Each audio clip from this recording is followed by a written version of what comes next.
గురువుగారు, మరొక సందేహం తిరుపతి నుంచి చిత్రగారు అడుగుతున్నారు. శ్రీరామ నవమి పూజా విధానం ఏంటి తెలియజేయండి అని. రామనవమికి పూజా విధానం అంటే శ్రీమద్ రామాయణాన్ని అక్కడ పెట్టి పూజ చేస్తూ ఉంటారు చాలామంది.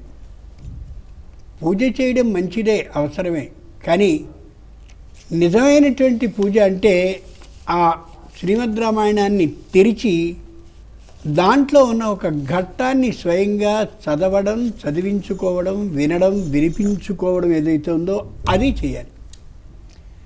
శ్రీరామనవమి రోజున రామచంద్రుని యొక్క ఆలయానికి వెళ్ళి రాముడికి జరిగేటటువంటి ఆ ఉపచారాలన్నింటినీ చూడాలి.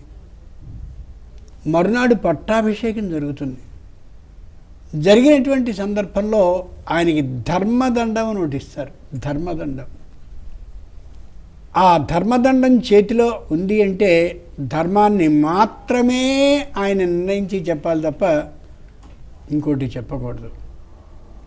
ఆ ధర్మదండం ఆయన చేతిలో ఉండి ఏ శాసనాన్ని ఆయన చేస్తే అది ధర్మబద్ధమే అయి తీరుతుంది.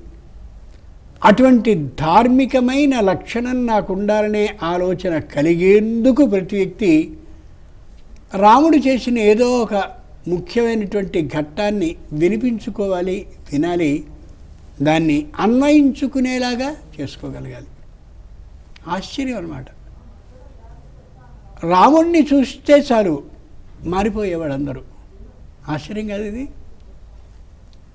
మారీచుడు రాముణ్ణి కొమ్ములతో పొడవాలనే అభిప్రాయంతో వచ్చాడు.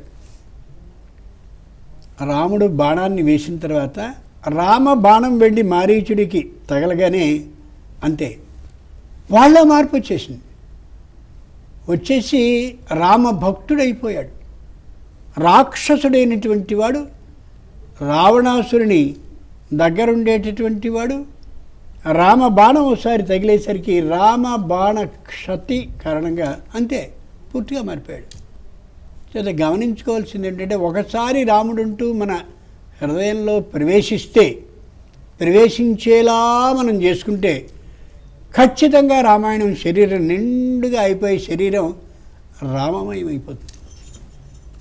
ధైర్యంగా చెప్పాడు రావణాసురునితో, రాముడంత గొప్పవాడివి నువ్వు కాదు, నీ లంకానగరం రాక్షస అనే శబ్దం లేకుండా అయిపోతుంది.